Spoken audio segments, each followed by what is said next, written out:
Un serviteur de Dieu visitait un malade âgé de 70 ans.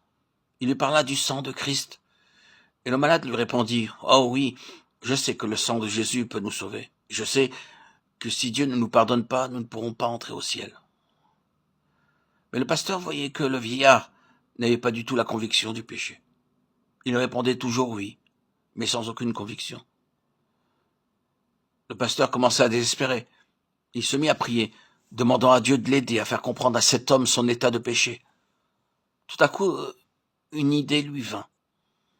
Le sol de la chambre du malade était couvert de sable. Le pasteur traça une ligne sur le sol avec sa canne d'un côté. Il écrivit les mots péché, mort, enfer, et de l'autre côté Christ, vie, ciel. Le vieillard lui demanda « Que faites-vous » Le pasteur répondit « Regardez, croyez-vous qu'une seule lettre d'un des mots qui se trouve à gauche de la ligne puisse changer de place et passer par-dessus la ligne ?» Bien sûr que non. Alors le pasteur dit d'un ton solennel « Un pécheur ne peut pas non plus passer du mauvais côté au bon côté. Cette ligne partage l'humanité en deux.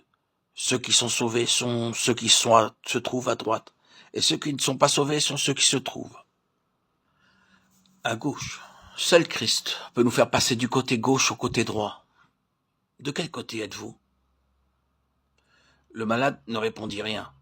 Le pasteur pria avec lui et rentra à la maison, demandant à Dieu de bénir son message. Le lendemain, il revint voir le malade et lui posa de nouveau la question.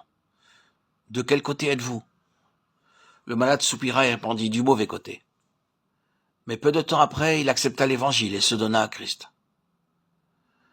J'aimerais pouvoir de la même façon tracer une ligne sur le sol et demander à ceux d'entre vous qui croient que Dieu leur a donné son Saint-Esprit pour les conduire et qui connaissent la joie qu'apporte la plénitude du Saint-Esprit, de se placer à droite de cette ligne.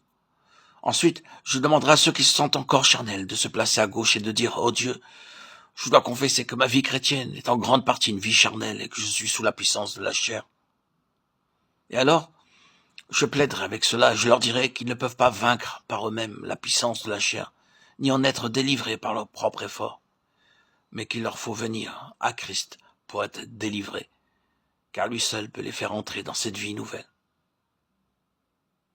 Vous êtes à Christ, et Christ est à vous. Tout ce que vous avez à faire est de vous confier en lui. Et il vous révélera la puissance de la croix, et vous donnera la victoire sur la chair. Jetez-vous aux pieds du Seigneur, confessez-lui votre péché et votre incapacité, et il vous donnera la délivrance.